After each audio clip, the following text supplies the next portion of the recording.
Last week, headlines broke that Bristol Bay had already set a record-breaking harvest at 4 to 6.6 million sockeye. So this week, we're reporting on what we believe will be a buyer's market soon.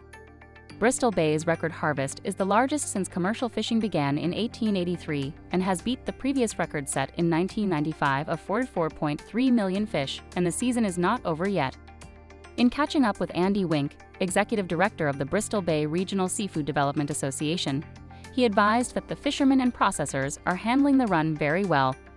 Andy also went on to say that, on average, the fishery produces an additional 15 million sockeye from July 10 through the rest of the season.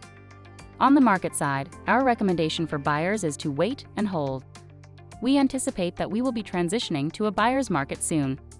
Our recommendation is to also perform your due diligence on sourcing salmon this summer. We have heard that a lot of processors are leaving fish on the salmon tenders for long periods of time, then having to ship them out of Bristol Bay to other plants that are not as busy. This could lead to inferior fish. Inflationary pressures should not dampen consumer sockeye sales this season. In fact, the BBRSDA has teamed up with an impressive roster of the nation's best retailers to promote Bristol Bay sockeye, such as Publix, Hy-Vee, and Whole Foods, just to name a few.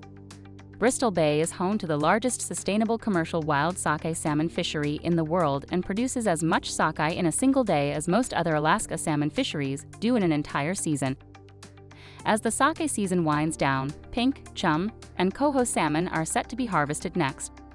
Current Chinook salmon landings are lower than historical averages, and we will provide more information on this in upcoming reports. Thank you for joining me for the Tradex Foods 3-Minute Market Insight. This has been Sophia Salmani reminding you to buy smart and eat more seafood.